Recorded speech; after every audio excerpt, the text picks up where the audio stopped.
Hello everyone, board exam अब नजदीक आ चुका है और आप लोग अपना रिवीजन स्टार्ट कर भी चुके होंगे। यहाँ दिसंबर का 7 दिन भी बीत चुका है, तो मोस्ट ऑफ द स्टूडेंट अब अपना रिवीजन स्टार्ट कर चुके हैं। उसी रिवीजन को मैं और आगे बढ़ाने के लिए और स्पीड थोड़ा इंक्रीज करने के लिए मैं भी आया हूँ। अब मेरी तरफ से भी आपके एग्जाम के रिवीजन में आपको पूरा सपोर्ट मिलेगा। मैं यहाँ पे कुछ वीडियो लाऊंगा, उन वीडियो में मैं पूरा सिलेबस कंप्लीट करने वाला हूँ।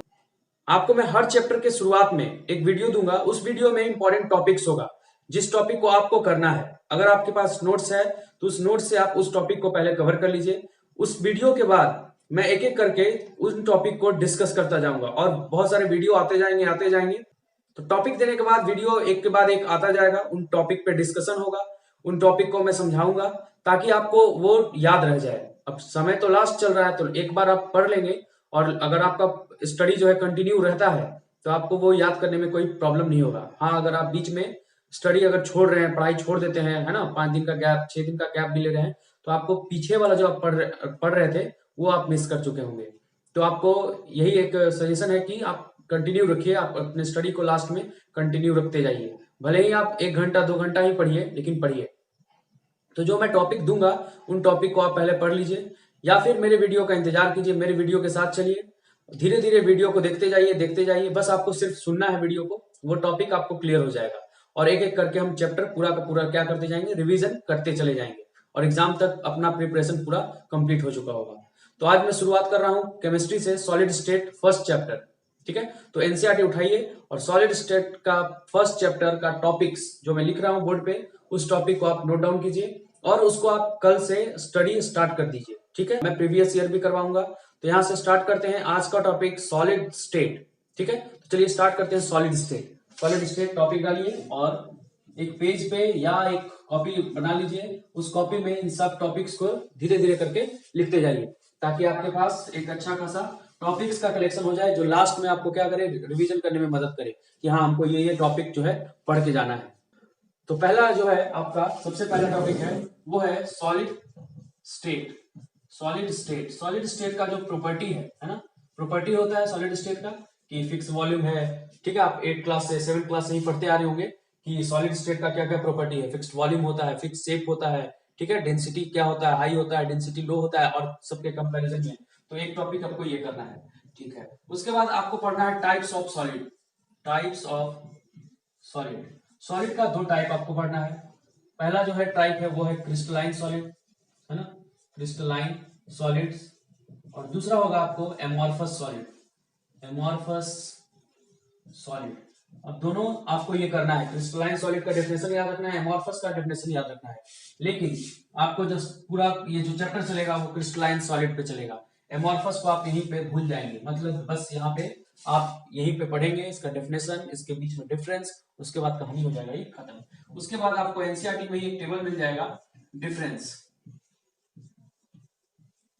Between amorphous and crystalline solid, इन दोनों के बीच में आपको डिफरेंस निकालना है। ठीक है, मैं आपको बताऊंगा क्रिस्टलाइन और क्रिस्टलाइजेशन में क्या फर्क है, क्रिस्टलाइन सॉलिड होता क्या है, क्रिस्टलाइजेशन कैसे करते हैं, आखिर क्रिस्टल दिखने में कैसा लगता है, वो सब मैं बताऊंगा आगे की वीडियो में। तो आपको एमॉर्फस और क्रिस्टलाइन सॉलिड के बीच में डेफिनेशन देखना है। ठीक है, उसके बाद जो सबसे एक इंपॉर्टेंट टाइप है वो है एनिसोट्रॉपिक और आइसोट्रॉपिक।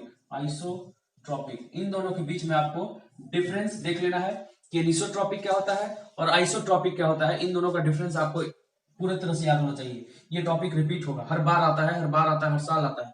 तो इसमें एनिसोट्रॉपिक और आइसोट्रॉपिक में आपको डिफरेंस पता होना चाहिए। उसके बाद अब आगे बढ़ते हैं, इस टॉपिक को आगे लेके चलते हैं हम। एनिसोट्रॉपिक और आइसोट्रॉपिक के डिफरेंस के बाद एमॉर्फस का कुछ आप एग्जांपल याद रखेंगे, है ना, जैसे रबर हो गया, ग्लास हो गया। ठीक है, और इसका नाम क्या है, सुपर कूल्ड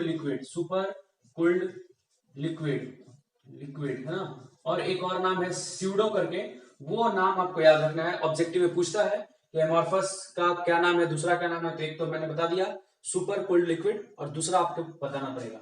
ठीक है, यहां तक आ गए। अब हम चलते हैं क्रिस्टलाइन का, यहां से क्लासिफिकेशन पढ़ेंगे। मैंने अभी बताया कि एमॉर्फस को यहीं पे छोड़ देना है, अब इस टॉपिक को आगे नहीं लेके जाना है। किसको लेके जाना है, क्रिस्टलाइन को। क्रिस्टलाइन का क्या पढ़ना है, टाइप्स। तो क्रिस्टलाइन के 4 टाइप्स होते हैं, ये आपको अपने नोट्स में देख लेना है। 4 टाइप्स, कौन कौन है? तो सबसे पहला आपको मिलेगा मॉलिक्यूलर सॉलिड, मॉलिक्यूलर सॉलिड। दूसरा कौन मिलेगा? आयोनिक सॉलिड, है ना, आयोनिक सॉलिड।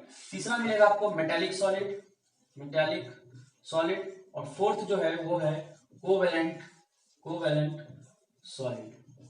तो ये चार टाइप, चारों का डिफरेंस, चारों में क्या डिफरेंस है, चारों का प्रॉपर्टी कैसे काम करता है, ठीक है, चारों है क्या, वो सब आपको याद करना है। हालांकि ये बोर्ड में तो आएगा नहीं कि मॉलिक्यूलर सॉलिड का डिफाइन कीजिए या इसके बारे में डीप में पूरा नहीं पूछता है, लेकिन फिर भी आपको यहाँ पे टाइप याद रख लेना है कि क्रिस्टलाइन सॉलिड के कितने टाइप होते हैं। उसके बाद आपको यहाँ पे टाइप मिलेगा फिर से मॉलिक्यूलर सॉलिड का। मॉलिक्यूलर सॉलिड का टाइप होता है पोलर, फिर non polar, polar, non polar, और तीसरा जो होता है वो होता है आपका hydrogen, hydrogen bonded, bonded molecular solid. ये तीन तरह का सॉलिड यहां से पहले देखते हैं। पहले हम लोगों ने क्या किया, सॉलिड को डिवाइड किया क्रिस्टलाइन और एमॉर्फस, फिर क्रिस्टलाइन को डिवाइड किया, एमॉर्फस को छोड़ चुके हैं हम लोग। क्रिस्टलाइन को डिवाइड करके हम लोग चार डिवीजन किए, चार क्लासिफिकेशन, मॉलिक्यूलर, आयोनिक, मेटालिक और कोवेलेंट। फिर मॉलिक्यूलर को डिवाइड किए पोलर, नॉन पोलर, और तीसरा है आपका हाइड्रोजन बॉन्डेड। ये हाइड्रोजन जो बॉन्ड है ये बहुत इंपॉर्टेंट है, आपको बेस कंप्लीट होगा अगर आप लोगों ने 11 अगर कर रखा है तो हाइड्रोजन बॉन्ड आपको पता होना चाहिए कि हाइड्रोजन बॉन्ड आखिर होता क्या है। उसके बाद अब आते हैं, इस चैप्टर का एक पार्ट यहाँ पे कंप्लीट हो गया, मतलब अब क्लासिफिकेशन हम लोग सीख चुके हैं। अब चैप्टर में चलेंगे नीचे थोड़ा सा और अंदर चलेंगे, जहां से मेन क्वेश्चन आपका बनेगा, ठीक है। डिफरेंस यहाँ से आने वाला था आपका एमॉर्फस और क्रिस्टलाइन के बीच में। अब आते हैं मेन टॉपिक के अंदर, यहां से मेन टॉपिक क्या क्या आने वाला है। चलिए देखिए, इसके बाद जो टॉपिक स्टार्ट होता है, एक तरह से हम कह सकते हैं कि ये जो चैप्टर है इसका सेकंड पार्ट स्टार्ट हो रहा है। यहाँ क्लासिफिकेशन खत्म हो गया, मतलब यहाँ बेसिक आपको जानकारी बता दिया कि सॉलिड होता क्या है, सॉलिड का टाइप क्या है। अब यहाँ से सॉलिड के अंदर का बनावट हम लोग पढ़ते हैं, उसको हम लोग कहते हैं, सबसे पहले मिलेगा आपको क्रिस्टल लैटिस, है ना, क्रिस्टल लैटिस। अब इसका डेफिनेशन आपको याद रखना है। एक मिलेगा आपको ब्रेवेइस, ब्रेवेइस लैटिस। अब ब्रेवेइस लैटिस में कितने टाइप होते हैं, कितना स्ट्रक्चर पॉसिबल है, कितना एग्जिस्ट करता है और कितना पॉसिबल है, वो आपको यहाँ से ब्रेवेइस लैटिस में मिलेगा, ठीक है। फिर क्रिस्टल लैटिस बना हुआ होता है यूनिट सेल से, यूनिट सेल। आपको पता होगा यूनिट सेल को जब 3D में स्ट्रक्चर 3D में अरेंज करते हैं एक के ऊपर एक, एक के ऊपर एक, तो उससे मिलता है यूनिट सेल को बना दिया जाता है किसमें, क्रिस्टल लैटिस में बना दिया जाता है। अब यूनिट सेल आपको पता होगा, यूनिट सेल ये यूनिट सेल है, ठीक है। इसका अलग अलग शेप होता है, कितना होता है, 28 होता है, 14 होता है, क्या होता है वो आपको देख लेना है। यूनिट सेल आते हैं, यूनिट सेल, यूनिट सेल क्या होता है, ठीक है। यूनिट सेल के बाद आते हैं, एक मिलेगा आपको lattice point, lattice point. Lattice point क्या होता है, इन सब का डेफिनेशन यूनिट सेल में आएंगे तो फिर यूनिट सेल का डिवीजन पढ़ेंगे हम लोग। तो यूनिट सेल को हम लोग दो डिवीजन करते हैं, दो डिवीजन होता है यूनिट सेल का। पहला होता है प्रिमिटिव यूनिट सेल, ठीक है। तो आपका एक टॉपिक हो गया यूनिट सेल, दूसरा हो गया प्रिमिटिव यूनिट सेल, और तीसरा होगा सेंटर्ड यूनिट सेल, हो गया। अब सेंट्रल यूनिट सेल को फिर से तीन भाग में डिवाइड किया जाएगा, तीन भाग में। आपको नाम पता होगा, एक होता है BCC, body centred cubic cell या बॉडी सेंटर्ड सेल। फिर उसके बाद आएंगे FCC, face centred unit cell, और तीसरा हो जाता है ECC, end centred unit cell.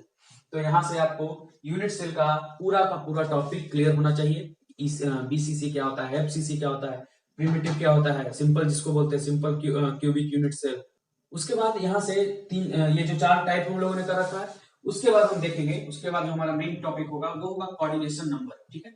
Coordination number, coordination number का डेफिनेशन याद कर लीजिए। उसके बाद कोऑर्डिनेशन नंबर के अकॉर्डिंग कैसा ज्योमेट्री होगा, कैसा ज्योमेट्री होगा किसका, यूनिट सेल का, वो आपको देखना है। हेक्सागोनल होगा, ऑक्टाहेड्रल होगा, क्या होगा, एससीसी होगा, ठीक है। वो क्या होगा ज्योमेट्री, किसके आधार पे, कोऑर्डिनेशन नंबर के आधार पे, ठीक है।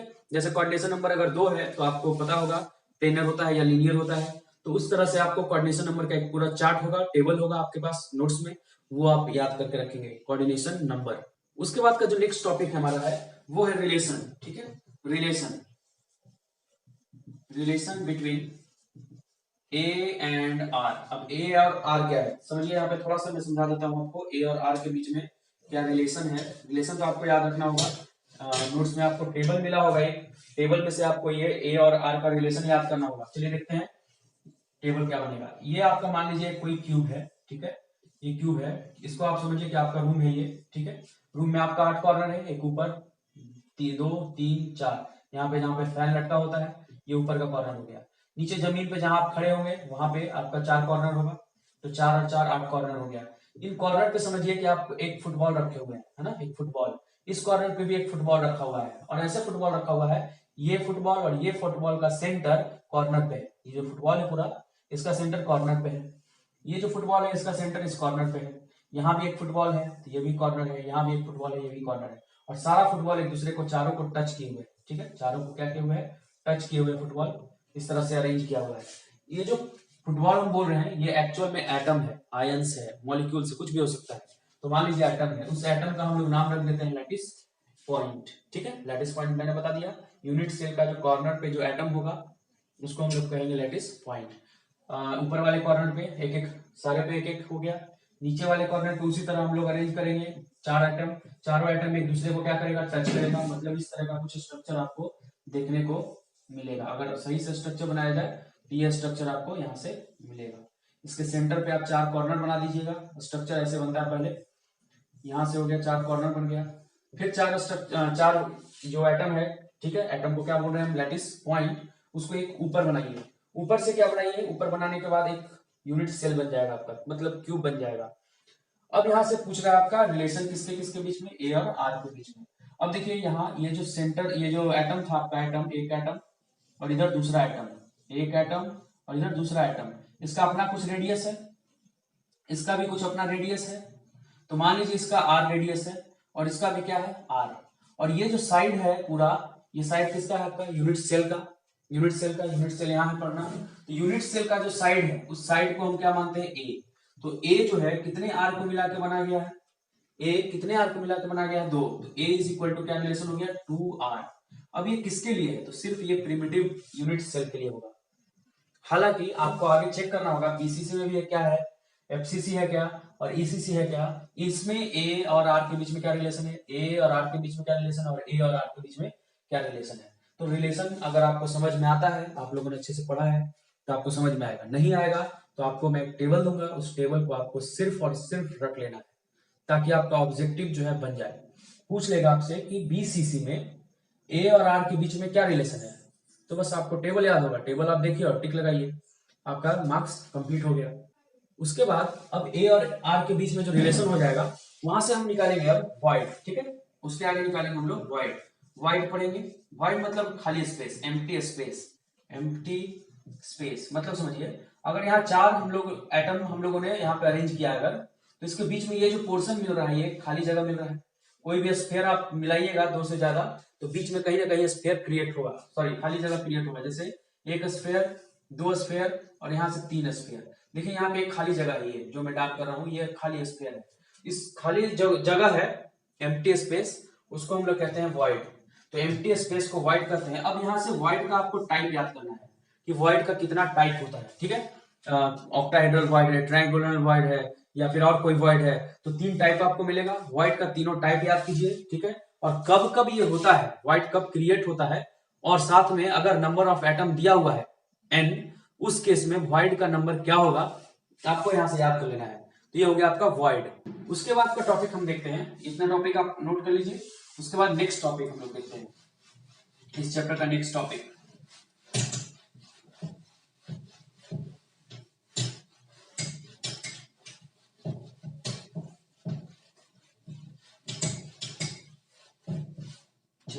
देखते हैं अगला टॉपिक जो मिलेगा आपको, effective number of atom. Effective number of atom निकालना है। इसका क्या मतलब होता है, हालांकि मैं वीडियो में बताऊंगा अगले वीडियो में, लेकिन बता देता हूं, यहाँ पे देख लीजिए।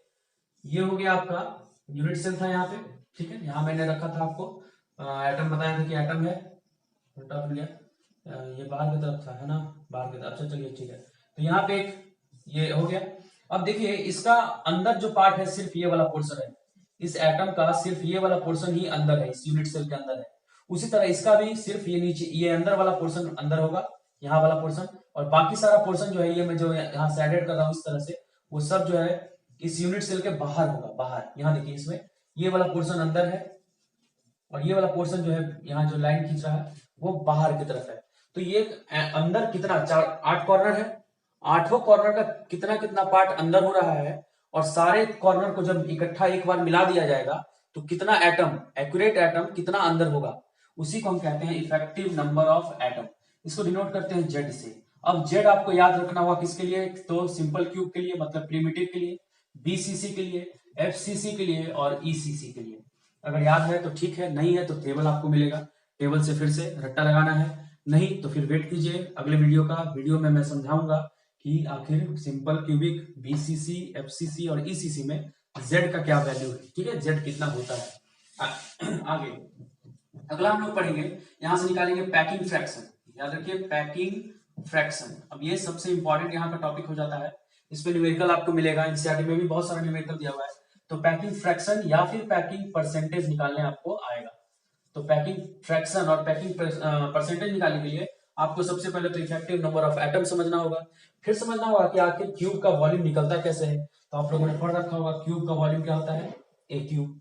फिर ये जो स्फीयर है, एटम है, स्फीयर स्फेरिकल फॉर्म में, इसका वॉल्यूम कैसे निकलता है। तो आपको पता है इसका वॉल्यूम होता है 4/3 पाई आर क्यूब। अब मैंने अभी याद कराया आपको ए और आर के बीच का रिलेशन, ए और आर के बीच का रिलेशन वो यहाँ पे पुट करना है, और पुट करके आपको यहाँ पे वैल्यू इकट्ठा मिल जाएगा, और जो ये वैल्यू मिलेगा वो आपको मदद करेगा क्या निकालने में, पैकिंग फ्रैक्शन।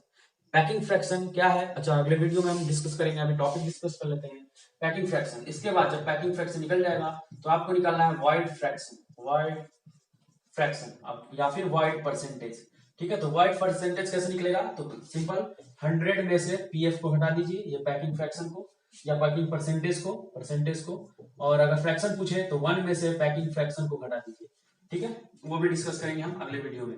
यहां से ये निकल गया। उसके बाद आते हैं डिफेक्ट, मेन जो यहाँ पे टॉपिक आ रहा है आपका, फिर से नया टॉपिक, ये पूरा एक पोर्शन खत्म, अब नया टॉपिक यहाँ से स्टार्ट। डिफेक्ट, डिफेक्ट आपसे पूछा जाएगा कि डिफेक्ट क्या होता है। ठीक है, यूनिट सेल में सॉलिड में डिफेक्ट कितने तरह का होता है। तो सबसे पहले तो आपको डिफेक्ट समझ में आना चाहिए कि आखिर डिफेक्ट क्या है। उस डिफेक्ट को समझने के बाद आपको डिफेक्ट का जो अगला टॉपिक होगा वो होगा इसका टाइप्स। तो लिखिए टाइप्स ऑफ डिफेक्ट। ठीक है, टाइप्स ऑफ डिफेक्ट। मेन अगर पूछा जाए मेन डिफेक्ट कितने तरह का है, तो आप बताएंगे कि दो तरह का, एक पॉइंट डिफेक्ट, ठीक है, और दूसरा लाइन डिफेक्ट। तो आपको याद रखना है कि डिफेक्ट कितने तरह का, तो दो तरह का, एक पॉइंट और दूसरा लाइन। पॉइंट हम लोग को आगे तक पढ़ना है, लाइन को यहीं छोड़ देंगे, जैसे हम लोगों ने एमॉर्फस को छोड़ रखा है, तो उसी तरह पॉइंट डिफेक्ट अब आएंगे। पॉइंट डिफेक्ट कितने तरह का, टाइप्स ऑफ, फिर से पूछा जाएगा पॉइंट डिफेक्ट का टाइप बताइए, तो पॉइंट डिफेक्ट 3 तरह का। ठीक है, एक टाइप जो होगा आपका होगा वो स्टोक्योमेट्रिक डिफेक्ट, याद रखिए स्टोक्योमेट्रिक डिफेक्ट, दूसरा इंप्योरिटी डिफेक्ट, और तीसरा नॉन स्टोक्योमेट्रिक डिफेक्ट। तो लिख लेते हैं यहाँ पे स्टोक्योमेट्रिक डिफेक्ट, उस दूसरा इंप्योरिटी डिफेक्ट, और तीसरा non stoichiometric defect. Stoichiometric defect का दूसरा नाम थर्मोडायनेमिक डिफेक्ट, वो आपको मिल जाएगा नोट्स में। तो स्टोक्योमेट्रिक डिफेक्ट का दूसरा नाम है थर्मोडायनेमिक डिफेक्ट, वो भी आपको याद रखना है। अब आते हैं यहाँ पे स्टोक्योमेट्रिक का कितना टाइप है। ठीक है, तो स्टोक्योमेट्रिक का आपको यहाँ से टाइप याद करना है, जिसमें फ्रैंकल, स्कॉटकी, कौन सा आयोनिक में होता है, कौन सा कोवेलेंट में होता है, तो यहाँ से आपको ये सब डिफाइन करना है। तो मान लीजिए अगर फ्रैंकल डिफेक्ट है तो उसमें और कौन कौन डिफेक्ट होता है, क्या उसमें वैकेंसी डिफेक्ट होता है क्या उसमें इंटरस्टिशियल डिफेक्ट होता है क्या, तो यहां से आपको इसका भी फिर से फर्दर टाइप याद रखना है। उसमें सबसे पहले जो आपको याद रखना है दो, वो है आपका फ्रैंकल और स्कॉटकी।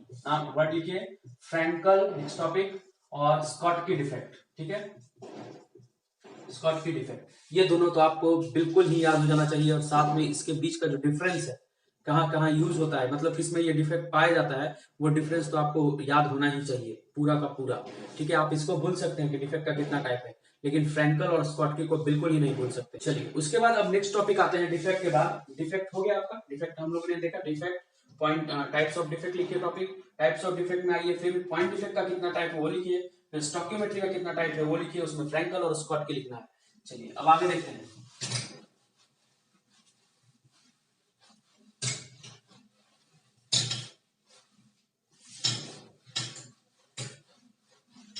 इस चैप्टर का सेकंड लास्ट टॉपिक है यहाँ पे इलेक्ट्रिक इफेक्ट। नेक्स्ट आएगा आपका इलेक्ट्रिक प्रॉपर्टी, इफेक्ट नहीं, डिफेक्ट के बाद इफेक्ट याद आ गया।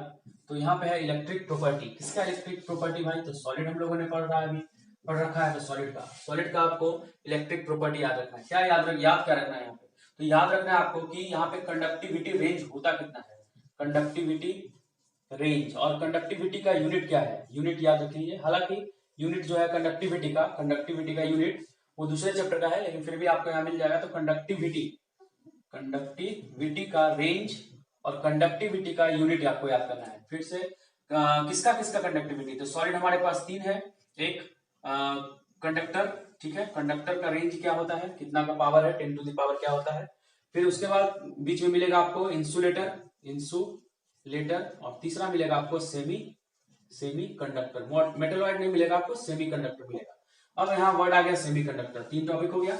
उसके बाद आपको पढ़ना है कि सेमी कंडक्टर क्या होता है, सेमी कंडक्टर होता क्या है आखिर, ठीक है। तो सेमी कंडक्टर आपको पता है, जब मेटेलॉइड मतलब सिलिकॉन, जर्मेनियम, ठीक है, उसमें अगर हम डोपिंग करते हैं, ठीक है। अब डोपिंग क्या है, तो आपको यहाँ एक और टॉपिक मिल गया, सेमी कंडक्टर। आपको डेफिनेशन चाहिए, उसके बाद चाहिए डोपिंग क्या होता है, उसके बाद चाहिए सेमी कंडक्टर का टाइप कितना होता है। लिखिए टाइप्स ऑफ सेमी कंडक्टर। चलिए यहाँ लिख देते हैं टाइप्स ऑफ सेमी कंडक्टर। और सेमी कंडक्टर का 2 टाइप होगा, एक होगा आपका पी टाइप नहीं, एन टाइप नहीं। सेमी कंडक्टर का टाइप मैंने पूछा, तो इंट्रिंसिक सेमी कंडक्टर और दूसरा एक्सट्रिंसिक सेमी कंडक्टर, ठीक है। इंट्रिंसिक प्योर वाला, एक्सट्रिंसिक डोप्ड वाला। डोप का आपको पहले डोपिंग समझना होगा। एक्सट्रिंसिक में फिर से 2 टाइप, एक पी टाइप सेमी कंडक्टर और एक N type semiconductor. P type कैसे बनेगा, एन टाइप कैसे बनेगा, ये आपको पूरा पोर्शन यहाँ से ये तो पक्का याद होना चाहिए, ये पूरा याद होना चाहिए। आपको ये पूछेगा, रिपीट होता है हर बार। तो आपको पी टाइप और एन टाइप सेमी कंडक्टर यहाँ से हो गया। तो अब हो गया आपका इलेक्ट्रिक प्रॉपर्टी खत्म। अब आते हैं लास्ट टॉपिक इस चैप्टर का, वो है आपका मैग्नेटिक प्रॉपर्टीज, ठीक है। किसका? तो सॉलिड ही पढ़ रहे हैं। तो सॉलिड का इलेक्ट्रिक प्रॉपर्टी हम लोगों ने देख लिया, कंडक्टिविटी रेंज पूछेगा और मेन टॉपिक यहाँ का रहेगा सेमी कंडक्टर। उसके बाद आते हैं मैग्नेटिक प्रॉपर्टी में सबसे पहले पूछेगा कि मैग्नेटिक प्रॉपर्टी आखिर किसी भी सॉलिड का क्यों होता है। तो आपको वहां से पता होगा कि इलेक्ट्रॉन के कारण होता है। मैग्नेटिक प्रॉपर्टी कैसे होता है, तो हमको पता है इलेक्ट्रॉन जो है ऑर्बिटल में मूव करता है ना। इलेक्ट्रॉन ऑर्बिटल, ये न्यूक्लियस है, तो इलेक्ट्रॉन जो है इस तरह से ऑर्बिटल में क्या करता है, रिवॉल्व करता है। रिवॉल्व करने के कारण इलेक्ट्रॉन पे चार्ज होता है। चार्ज क्या क्रिएट करेगा, करंट। और करंट क्या क्रिएट करता है, मैग्नेटिक फील्ड में जो मेजरेबल क्वांटिटी है वो है आपका मैग्नेटिक मोमेंट का यहाँ आपको पता होना चाहिए।